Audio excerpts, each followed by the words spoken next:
Right, I'm going to go ahead and get things started so we can keep things to the hour. Good afternoon, everyone. I am Carrie Olivia Adams, Promotions and Marketing Communications Director at the University of Chicago Press, and I'm excited to welcome you to our latest installment of By the Book, which features authors from the press and conversation about their new books. Today, we are excited to welcome John Tinnell and celebrate the recent publication of The Philosopher of Palo Alto, Mark Weiser, Xerox PARC, and the original Internet of Things. I will share in a moment a link to the book in the chat, along with a promo code for ordering online. We ask that you keep your microphones muted during the main conversation, and then after that time, as time permits in the hour, we'll open it up to questions in the chat. To start, I'd like to briefly introduce our speakers. John Tinnell is Director of Digital Studies and Associate Professor of English at the University of Colorado, Denver. In addition to his new book, he is the author of Actionable Media, Digital Communication Beyond the Desktop, and he has written for such places as the Los Angeles Times and Boston Review. He is joined in conversation today by W. Patrick McCray, who is professor in the History Department at the University of California, Santa Barbara, where he researches, writes, and teaches about the histories of technology and science. He is the author of 5 books, and his latest is Making Art Work: How Cold War Engineers and Artists Forged a New Creative Culture. Please join me in welcoming them, and I'm going to turn it over to them for the conversation. Thank you very much. Wonderful to be here, and especially wonderful to be able to talk about John's new book. And so this will be a conversation for a while between John and myself about the book, and then we'll have some time at the end for questions from the audience for John, if you want to engage with him. So John, I thought I would just start kind of with the obvious, which is the title itself. And for those people who aren't familiar with Mark Weiser or his career, I was wondering if you might give us some insights into why you called your book The Philosopher of Palo Alto. Yeah, that's a great question. First of all, thanks everyone for being here. Special shout out to Lucas Duddles, my research assistant for this book. Got a front row seat to the messy research process behind the scenes.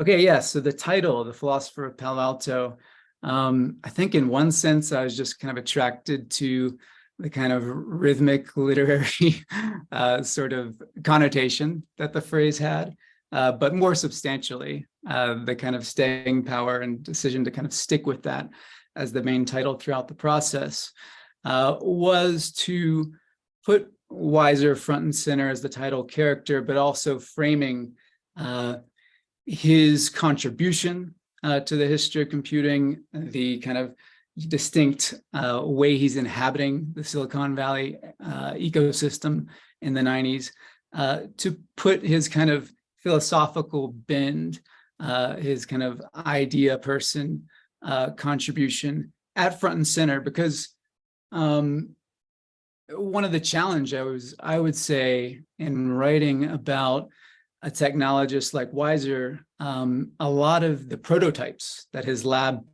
built were very famous and kind of garnered a ton of attention at the time in the early 90s, mid 90s.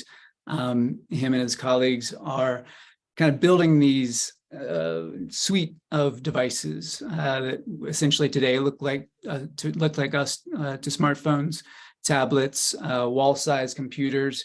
They're turning objects, everyday objects, ID badges, water fountains, into kind of smart objects, if you will, around Xerox PARC, their lab. And so Weiser was the director of the computer science lab at Xerox PARC throughout the 90s.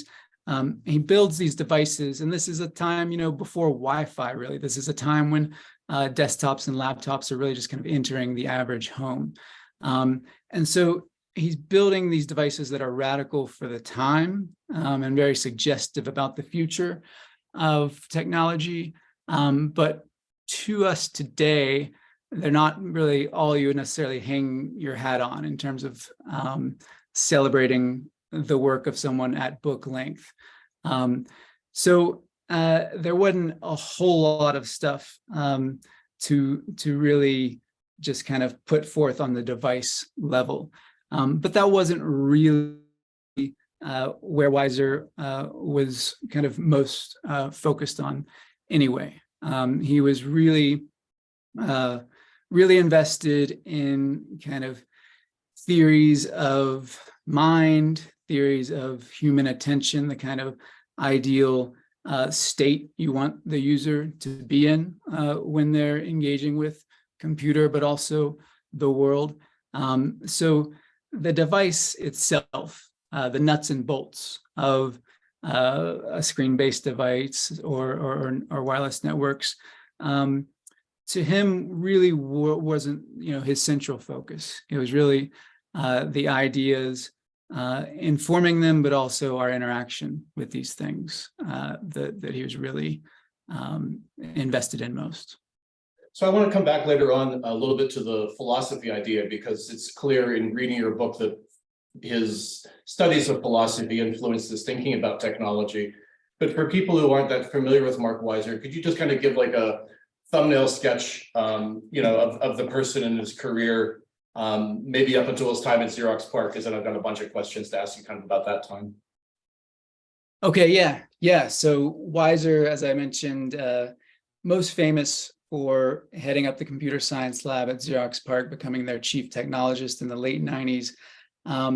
And the reason I really decided to focus on him is kind of the echoes of the earlier decades of his life at play in the time at PARC. That's where he becomes a truly interesting kind of title, almost literary character in my mind, that I decided to devote, 5 years to working on.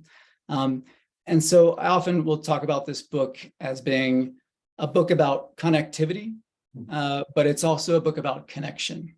And the reason it's about both those things is essentially Mark Weiser. As I mentioned, he becomes a kind of face of connectivity throughout the 90s, the face of the most kind of audacious version of how widespread computing can be in our daily lives.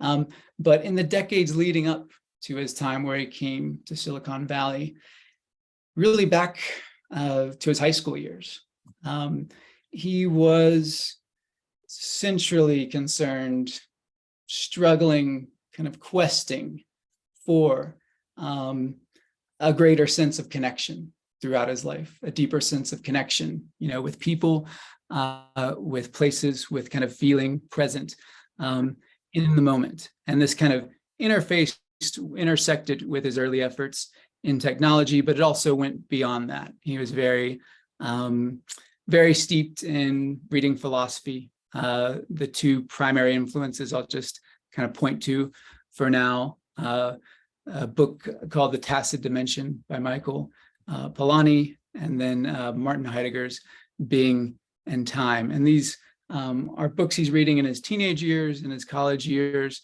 that are just incredibly formative to who he is, what he's kind of wanting in the long run, and also to the later work he does at Xerox PARC. So he eventually, gets a PhD in computer science, becomes a professor at the University of Maryland, does it for a while, but is kind of aching to be out in Silicon Valley, aching to kind of, as he will later say, just kind of radically reinvent computers. He's in the late 80s before he's joining PARC, or right as he gets there.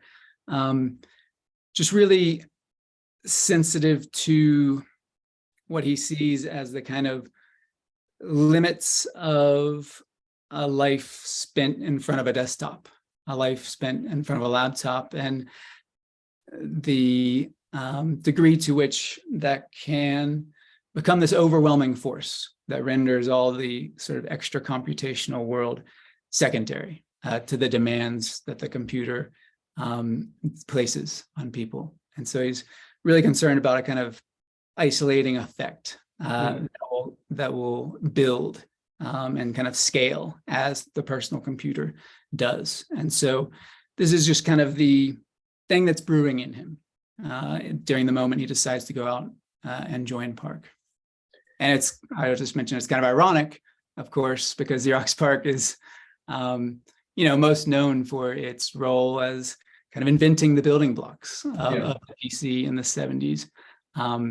So this is the place he decides to join with That Desire Brewing. In the research that you did you get a sense of why connectivity and connections were so important in his thinking? I mean, was this coming from a technological place or a personal place? Both. Okay. Absolutely both. And I'll just zero in on an example of his high school years.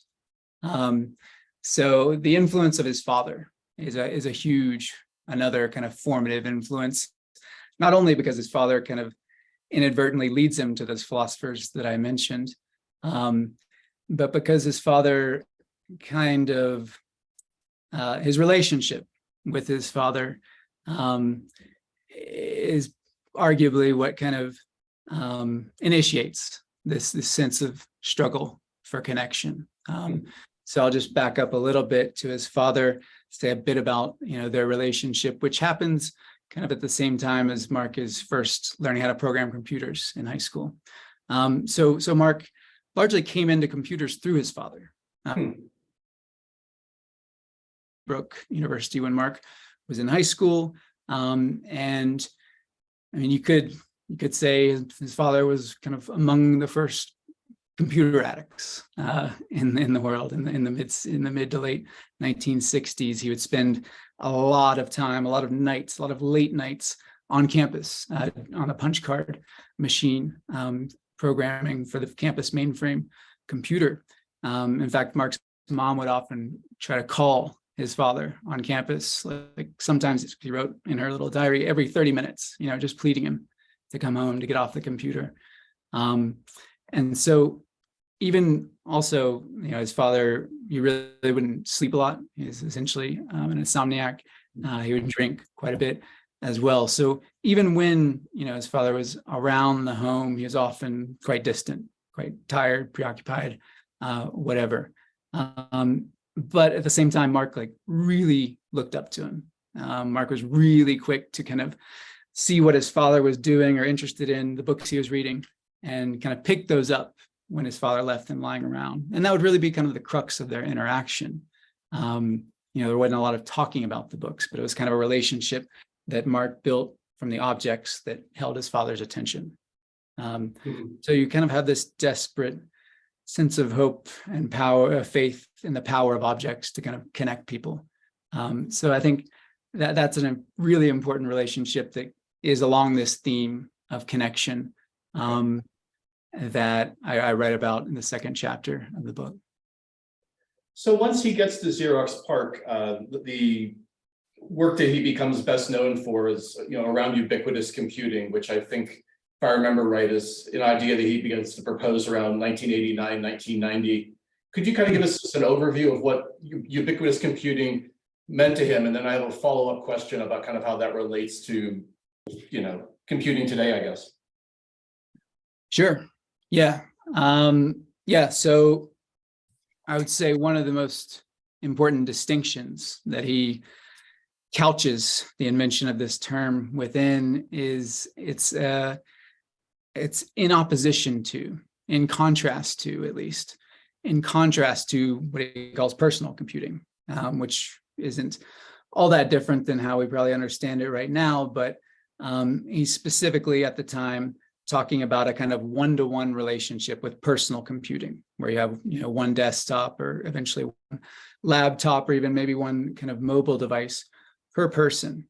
And it is ostensibly a kind of space set apart from the surroundings. There's not a kind of intentional effort built in to the software to kind of be context aware or to be kind of connected to anything in the surroundings per se.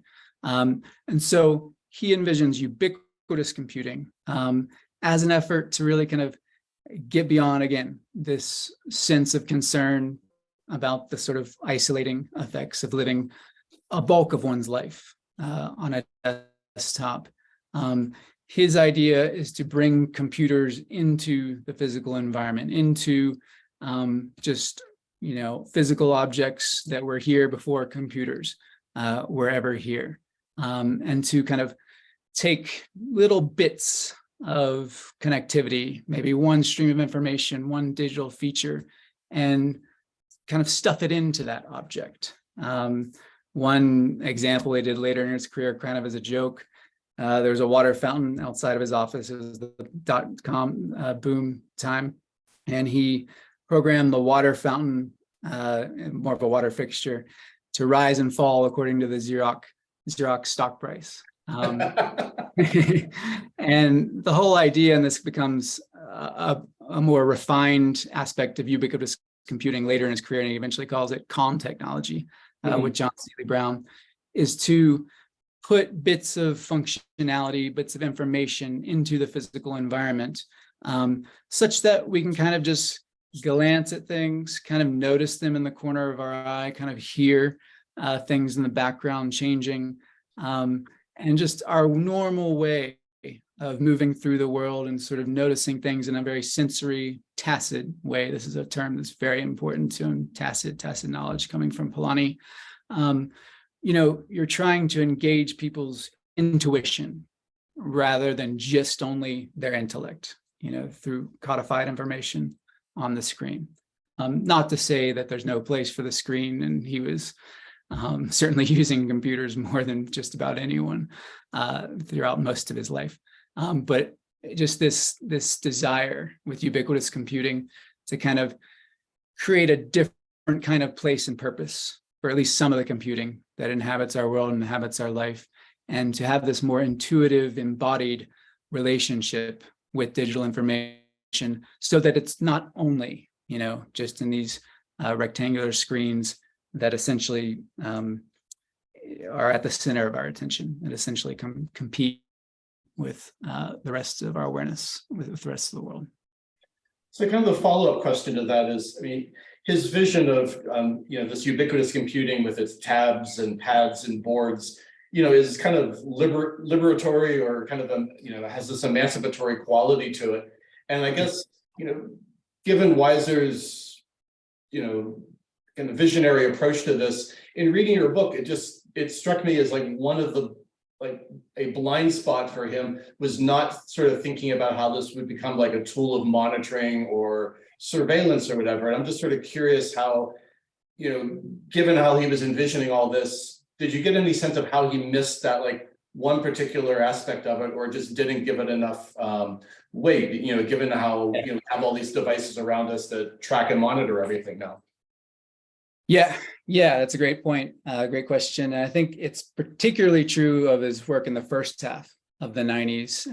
His famous essay in 1991, The Computer for the 21st Century, kind of pays some passing lip service to oh, this is going to be an advertiser's dream, or could be, whatever. But in the mid-90s, this is a kind of another thread of the narrative that just kind of sunk its teeth into me and made me write this book, were the sort of collaborative relationships he had at PARC that could turn very contentious at times and make for some really interesting conflict that I think anticipated a lot of the debates that we've had since, as this technology has kind of rolled out more broadly.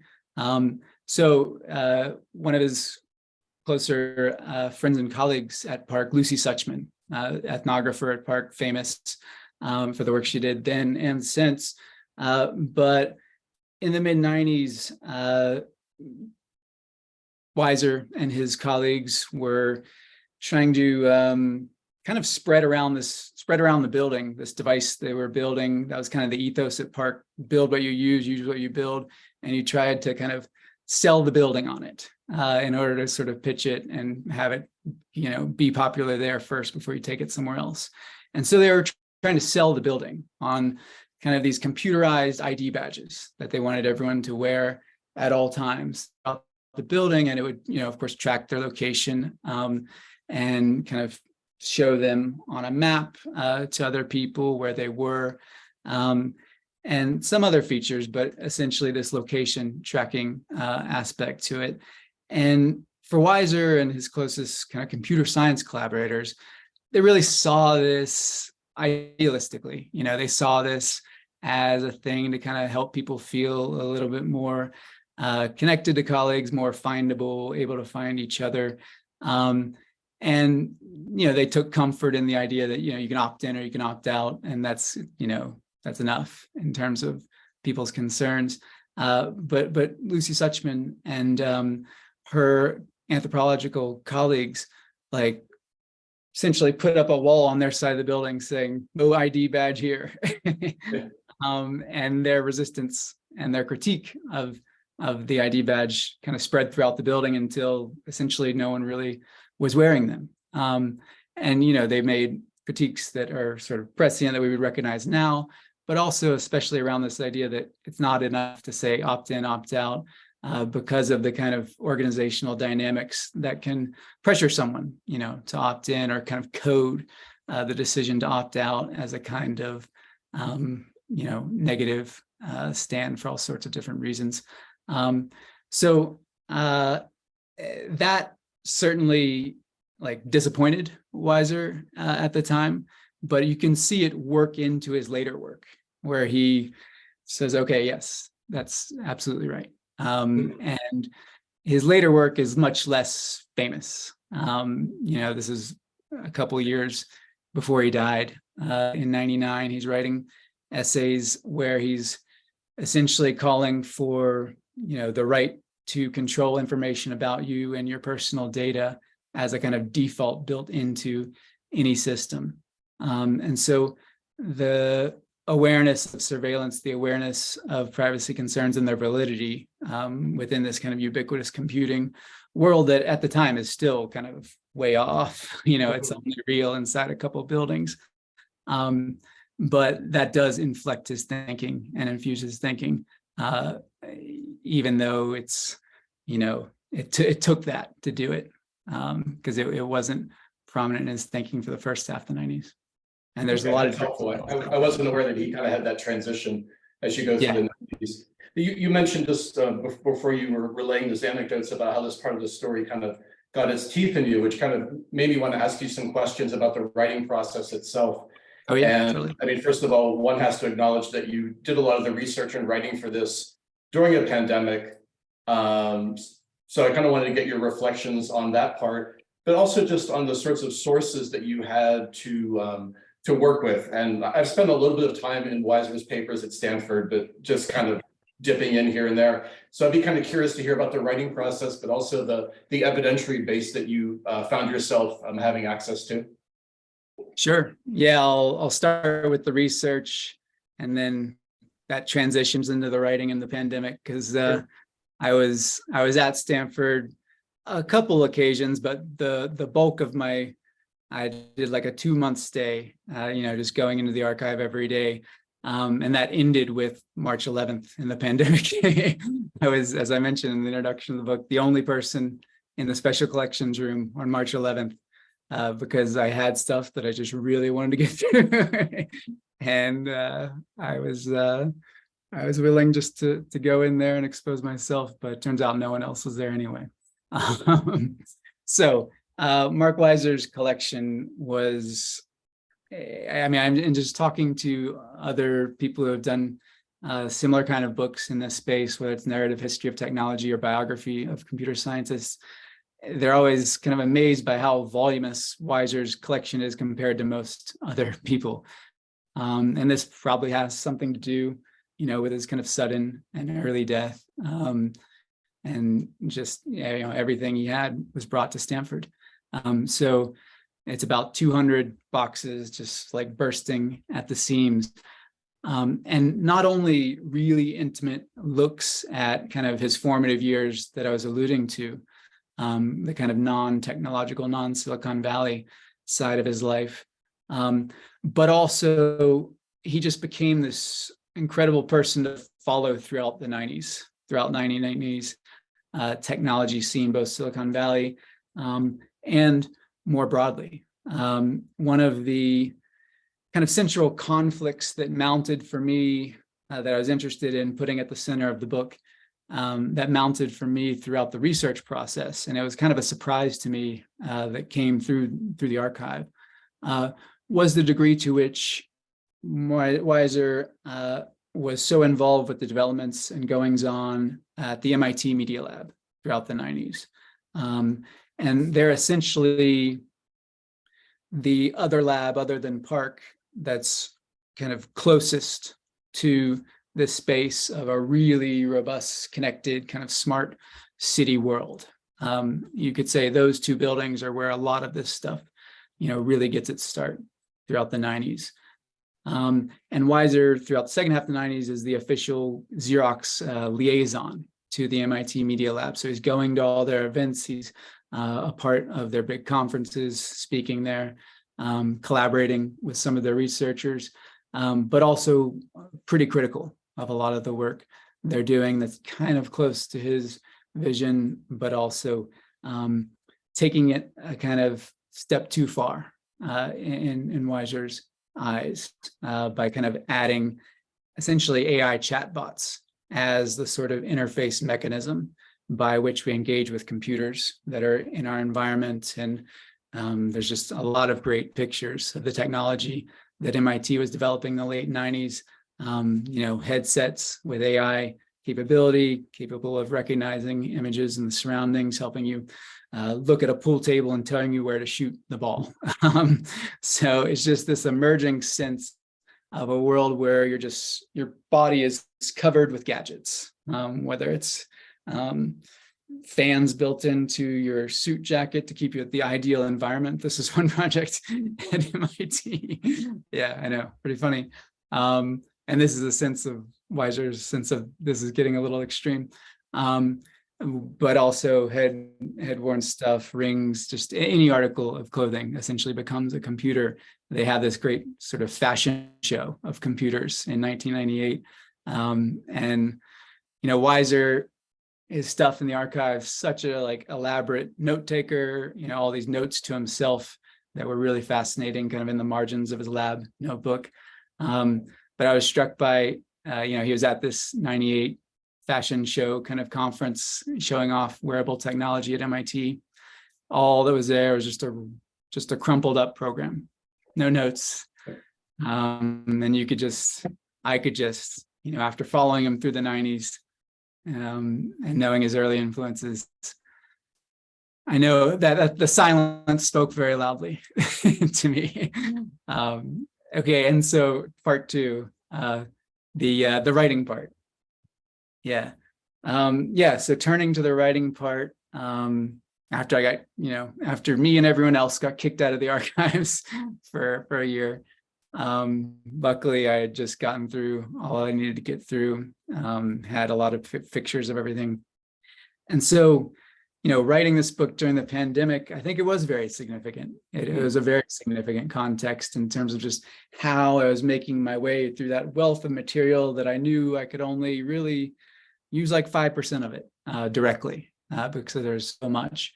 And so I think writing in the context of the pandemic really, to me, sort of made me emphasize this notion of connection as the important kind of theme and criteria for talking about Weiser's story, for telling his story. And, it's not that long ago, we all remember the screen for a while there was really kind of our filter to the outside world. Certainly people outside of our home, but even a lot of spaces. And so you kind of had this very acute sense, more extreme than at any other time, of kind of life reduced to the screen, particularly interactions with other people outside of the home. And that really just sort of resonated with Weiser's kind of initiating concern, initiating motivation behind ubiquitous computing. And it was funny to me, this theme of connection and connectivity, and just Weiser being kind of emblematic of the way in which the appeals of digital connectivity can kind of stand at tension with our ability to feel connected. That theme, for me, as I was kind of preparing for book talks and stuff, it sort of put to mind the context of AI and how ChatGPT and just the release of mobile apps featuring AI kind of echo what was going on in the late 90s at MIT. And so I thought that was going to be like a contemporary context that people really want to talk about. Last week when I did events in Silicon Valley for the book. But instead, the thing that people really found resonant with and really wanted to talk about was just remote work. The idea that especially, I don't know if they're outliers or just, it's just like this everywhere, but technology companies there are just having an incredible struggle getting people to come to the office still, despite a kind of policy that they're trying to roll out. And so some of the people that came to my talk at a technology company, like, were excited because they want people to read it as almost like a illustration of why you should come back to the office. But I think beyond that, beyond just illustration of what happens when people come to the office and don't you miss this, is this idea of Weiser's, at the heart of Weiser's work, at the heart of his vision, especially the calm technology side, this idea that our tacit relationship with our environment, with our surroundings, with people in a shared physical space. This idea of a kind of dim, vague awareness of a lot of little things that don't get kind of filtered in through this Zoom call, for instance. The importance of that to our thinking, to our kind of creativity, but beyond just those outcomes, the importance of that to our ability just to feel grounded, feel connected. I think we talk about remote work, we talk about AI so much in terms of productivity, like measuring it in terms of productivity, measuring it in terms of just these kind of outcomes of intelligence. But we really ought to also, and I think Weiser and his story just sort of illustrates this. It certainly resonates with my feelings at this moment. We really also ought to think about the ramifications of these technologies, of these work setups, for just the feeling of connectedness and the texture of our everyday experience. John, one of the things I really appreciated in reading your book, in part, goes back to this question of sources, because as you said, the Weiser collection is huge. On the other hand, the Media Lab collection is practically non-existent, which, as someone who's tried to work on that part of, I've always been frustrated at my inability to find materials in the MIT collections. So the way that you kind of set Xerox PARC and Weiser up against the Media Lab and Nicholas Negroponte was something that I really appreciated in your book. I wanted to ask you a little bit about the context of Xerox PARC, which it was famously a difficult place to work, a very combative, even hostile place that definitely made people very unhealthy sometimes.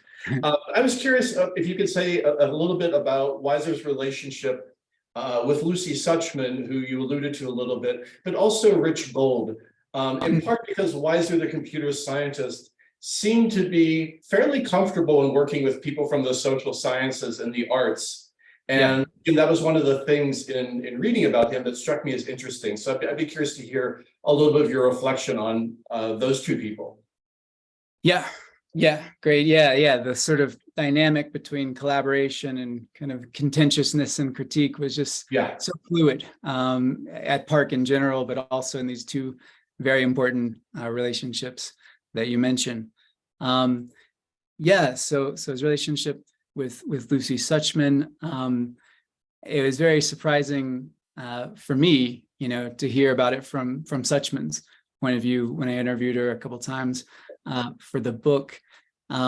She said, that kind of collaborative relationship began by Weiser's sort of theoretical sort of fascination with anthropology. But Suchman kind of grew a little frustrated with his reluctance to actually have it reshape any of his practices or the ways in which he was sort of leading the computer science lab and how invention happens. So in the computer science lab at Xerox PARC, as in many other places, it's the idea that it's kind of a sandbox for computer scientists to just sort of play around, work off of their gut feelings, and sort of build the technologies that they want themselves. and kind of using that as a basis for imagining what will sort of be of value more broadly. And so Weiser with ubiquitous computing was very much wanting to kind of build these different forms of computing that could be sensitive to context, that could kind of work with someone's awareness of their surroundings.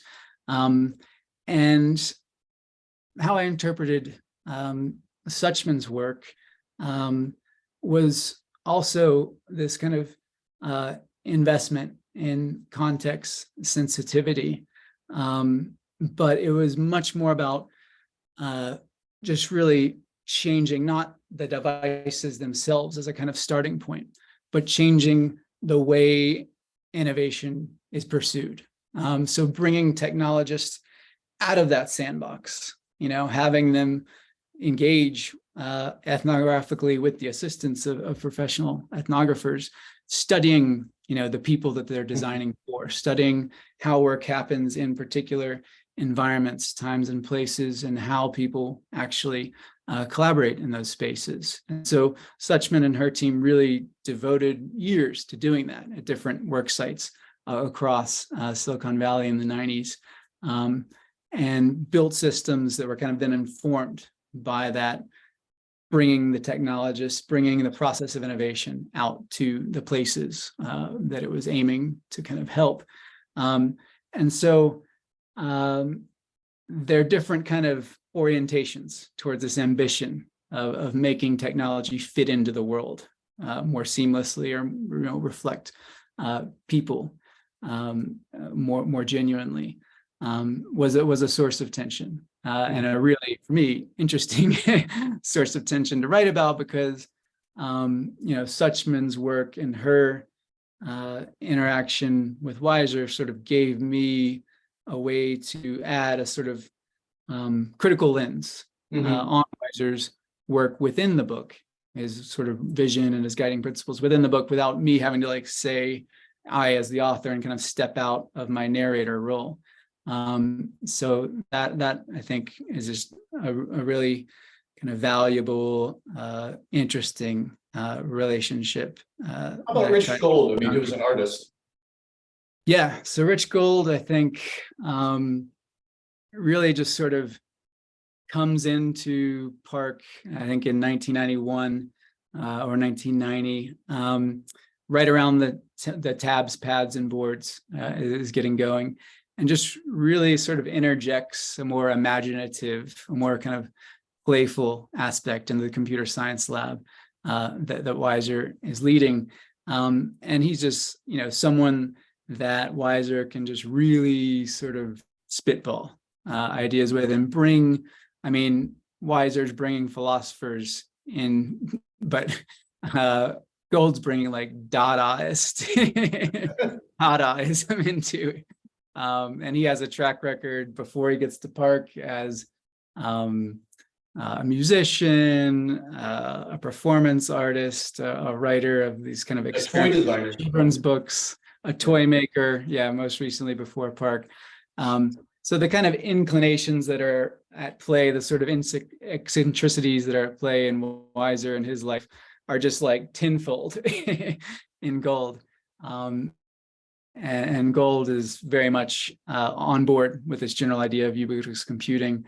And I think he just becomes this ideal sort of imaginative thought partner with Weiser throughout the 90s. And similarly to Suchman, gives this presentation in the mid-90s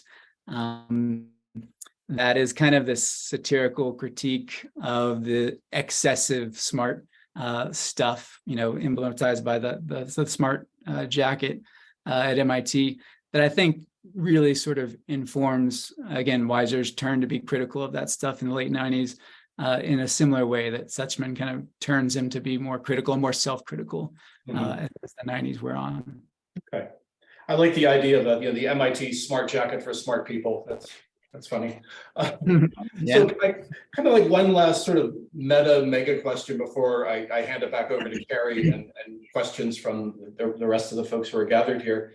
Weiser dies in 1999, and I did wonder as I was reading your book and getting near the end, is it a bit of a story of failure in the sense that it ends with his death and Gold's death at about the same time, and the institutional demise of Xerox PARC? But then also, I was kind of wondering, like, in a counterfactual sense, if Weiser had not passed away at what was a relatively young age, I wonder what he would say about the state of computing today. And maybe if you could just sort of address those things as a way of wrapping up, and then we'll hand things back over to Carrie. Yeah, totally. Yeah.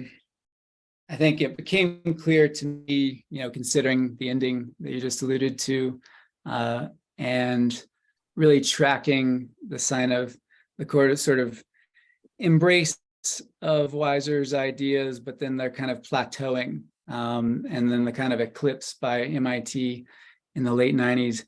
It became clear to me that this wasn't going to be like a conventional success story in the way that a lot of history of computing, or at least biographies of computer innovator people, tend to be success stories. It's like a one-to-one, or portrayed as a kind of exact match between the things they did and look at today, and all of their ideas came true. And there's a tendency to do that, or a kind of temptation to do that, I think, with Weiser. He talked about having 100 computers per room in 1991, built into things. And if we look around us today, there's a lot of rooms that have a lot of, computerized objects in them. So there is a tendency to call him sometimes the father of the Internet of Things.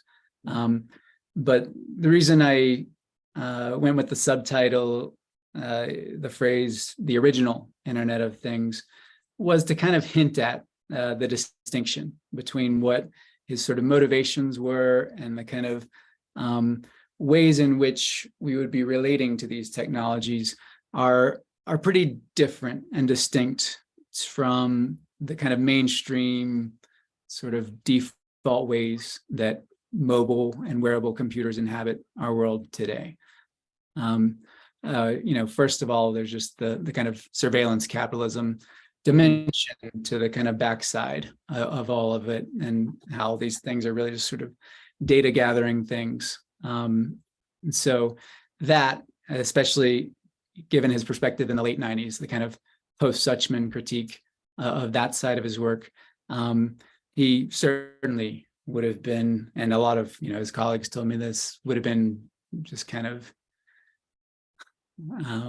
amazed in a horrible way with the most kind of surveillance capitalism direction of things, but also just more basically back to that the whole kind of tacit sense of connection theme running through his work, and the motivation for making computers sort of mobile and embedded.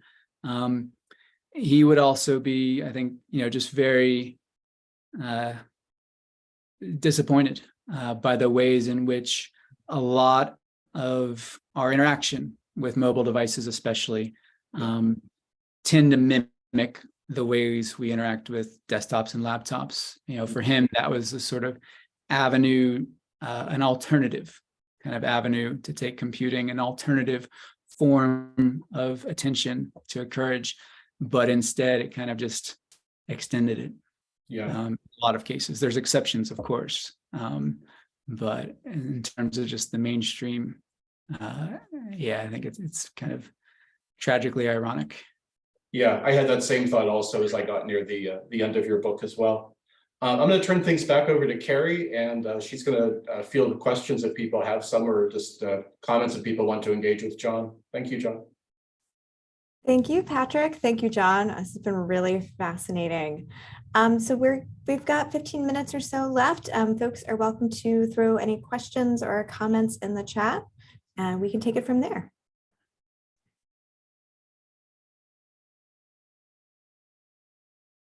And it's a small enough group. If you'd rather just unmute yourself and ask it as well, I think that's fine.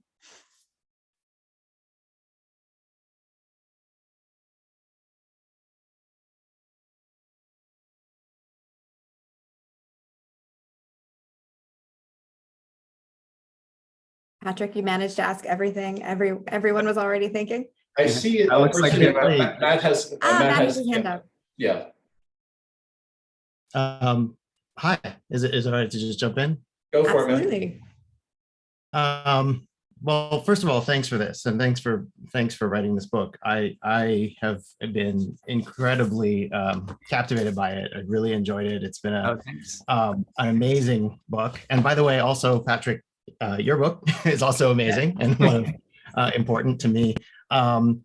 Reading your book, John, was a bit of a trip down memory lane for me because I was there during the last few years at PARC. I had been at MIT and graduated in 1998 and went from MIT directly to PARC. Weiser actually recruited me from MIT, and I joined Rich Gold's group at that point. So I was like the kid in that group. But I just wanted to say, in terms of the book, it created such an incredible picture of these people and the complexities of these people and their characters as humans. And I think that just kudos to you and congratulations. I think I love the fact that you did focus quite a bit on Suchma and her counterpoint maybe to some of Mark's history and then his change through the time that he worked with her. And I also very much enjoyed, from my perspective, and I felt like you were adding color to my own memories, so that was kind of cool to read this. The sort of maybe the split between MIT and Negroponte and the agents world and the coming age of ubiquitous computing at that point. So I just thank you and also recommend the book to everybody. In fact, I've bought a couple copies for other people already. So there's that. I do have a question, if you don't mind, and would love to engage further in tons and tons and tons of aspects in the book, but I think we only have, I don't want to take all the time. But the question is a little bit about looking forward. The things that you guys were just both speaking about were sort of painting this picture of, a thing that was really big and maybe cool and then didn't quite happen. And I wondered if we can frame that, or I'd love your thoughts on framing that as maybe a longer term project. And I have noticed just recently in the past few years, a lot more attention kind of turning back towards these ideas of quantum computing, turning back towards these ideas, maybe influenced by Weiser, but also just in response to what we are starting to find ourselves surrounded by. And I know you opened the book with the Sidewalk Labs discussion. Yep. And I love that too. I'm in Toronto, so it was kind of a big thing there too. So I felt this whole book was just awesome for me. So, but yeah, just thinking forward, do you see, I mean, are we maybe just, looking for the seeds that were planted 30 years ago to bear fruit? Yeah, I mean, I certainly hope so. And certainly is part of my motivation for pursuing the book. And in the epilogue, I kind of point to some things that it seems like there's an appetite for some of these ideas right now, just because the surveillance capitalism model was something like Google Sidewalks Lab, which the city, as you know, was really up in arms against, really didn't want. As things like that, as just kind of these sort of annual moments of outrage we have with social media, and then it goes back to normal every time. But it's just, there's a sense of mounting frustration with, be it surveillance capitalism, be it the ways in which that intersects with social media, and just how these are kind of tearing at the fabric of society. And so I think there's an appetite for it recently, just like as I was writing the book, just more and more of an appetite for it. Thinking about and being open to just kind of more modest versions of computing and the way it inhabits our world, not only kind of valorizing the flashiest thing because it's the flashiest thing. And so, I think there's an appetite for it. And I know, like in my life, I have things and, use things that I see as like totally on board, especially with the common technology philosophy. It's just some of them aren't too widely adopted. I wrote a lot of the book, drafted a lot of the book on this thing called the free write. Has anyone ever heard of this? It's like a smart typewriter, essentially, but it's just very pared down. The only thing it does is save every word you write as you're writing it. So it's like this function, you really want, and it makes it easy to type a thing on a typewriter and have it, on the cloud to where you can revise it on a computer. But it's also intentionally designed to really encourage a kind of flow state and a certain state of mind that a lot of writers aspire to when drafting, which is just to keep going. It doesn't have a cursor, so you can't delete, you can't go back up. You have to delete everything you wrote to go back up. It just wants you to keep going, keep writing. You'll revise later, but just get it down for this first draft. And so that's just an example of a contemporary, very contemporary technology that is, I think, sophisticated in terms of the modes of attention that it's trying to facilitate, even as it's intentionally not, bells and whistles. So it's very much a calm technology device. And, there's others that I'm sure other people would point to in their life. Certainly, I don't think it's had a critical mass yet. It's not really, these things don't catch on as quickly or as much. But as you say, I share your hope that, the appetite for these things increases, and there comes about these things that people adopt. Thank you for telling such a great story and bringing us back to the, like, as you said, technology reflecting people more genuinely and fitting into the world. So very much appreciate it. Thank you very much. Other questions?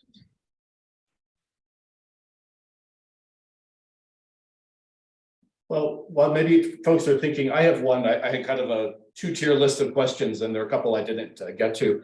I guess I still remain fascinated by the story of Natalie Jeremchenko and the dangling string. And maybe you could say a little bit about that for folks who aren't aware of it, because to me that was kind of a perfect example of the calm technology. Yeah, totally. And I think it was for Weiser as well. She was going to be kind of the third name I would put in that conversation about Suchman and Gold. Natalie Jeremchenko, also kind of in the Gold spectrum, an artist, but entered 4 different PhD programs. Just the most kind of interdisciplinary person I've ever met. We had a 6.5-hour Zoom call during the height of the pandemic. It was straight, 6.5-hour straight Zoom call. And I've just never walked away from a conversation of any kind, just like more amazed by how someone's mind works. And I think it seems like Weiser had kind of similar feelings. And so she joined Xerox PARC, I want to say 1994, kind of during the middle of Weiser's time there. And they kind of also had this like brainstormy, also contentious kind of relationship where they would just kind of talk about aspects of their daily life. She told me they just kind of compared different commutes that they could take between San Francisco and Palo Alto, and just the feeling of the information environment that was like the busy highway versus the feeling of the information environment that was more this kind of back road. And so she became this, well, their conversations kind of became this, this sort of series of reference points, the series of contrasts, out of which I think this notion of calm technology grew in differentiation to a kind of information overload or AI-driven way of thinking about it. And she also, I'll just mention a couple interesting things about her. She kept a grenade on her desk at Xerox PARC. It was, the explosives were removed from it. But it was just this interesting conversation piece because it kind of served as a symbol of what she would, tell people her mission was to kind of demilitarize computers. And she was and this is an important part of our conversations with Weiser, just really critical of a kind of the way in which computers can kind of contribute to a very centralized, hierarchical way of organizing knowledge and who has access to it. And I think, AI is kind of the ultimate hierarchical thing, because the resources that it takes to build and maintain and kind of tinker with and control an AI system. And she was very, very much interested in the idea of ubiquitous computing, because it was kind of an avenue to bring different bits of relevant information into the environment and kind of help people gather, to sort of empower people through strategically placed bits of functionality, through strategically placed bits of information. And that was the way in which she kind of came to the idea, and I think added to Weiser's sense of what it could be. And you mentioned the dangling string. I should have spoke about that earlier, because that's just a really interesting and probably more efficient way to get to her contribution than I just did. So the dangling string, there's this device she built outside in the hallway near Weiser's office, nuts and bolts. It just made the Ethernet traffic, the intranet traffic of PARC visible. So if a lot of people were on the network, it would spin around faster and kind of hum, by virtue of the velocity. If not many people were, it would occasionally kind of like twitch a little bit. And the kind of functional appeal of that was, during this time, the networking capabilities, even at a place like PARC, if someone was downloading a bunch of video or something, it would cause the network to slow down and even crash for other people. And so kind of having that in their peripheral awareness, being able to kind of glance at it or hear the sound, it kind of told them if it was a problem with their machine or a problem with the network. And for Weiser, it just became this thing that he really loved, but also became a kind of model for how you could connect things, how you could add some functionality of things, how you could connect digital information to physical objects in a shared space, and do so in this way that people can just kind of pick up on the meaning of digital information by virtue of some kind of sensory cue. And so, yeah, this becomes a very pivotal kind of model for him, the dangling string, that really also, I think, serves as a connecting point between the first half of the 90s and what he thought about with comm technology in the second half of the 90s. It's a great connecting piece, but I think more than almost any of the other artifacts that you describe in the book, it kind of captures, I think, in some ways, kind of the essence of his philosophical approach to thinking about technology. So yeah, I agree. It's really good to hear. Carrie, back over to you. I know we're at the top of the hour, so. Yes, we are. Thank you so much, John. Thank you, Patrick. It's been a great conversation, and we appreciate all of you for turning out today. Go ahead and share word about the book, share the link with others, as well as the promo code. And we appreciate all of the enthusiasm, and thank you all. And we will be posting this video as well later on our YouTube channel. So if you know folks who couldn't be here and would like to check it out, you can point them there. Okay. Thank you. Thanks, everybody. Thank you, everyone. Bye-bye. Bye.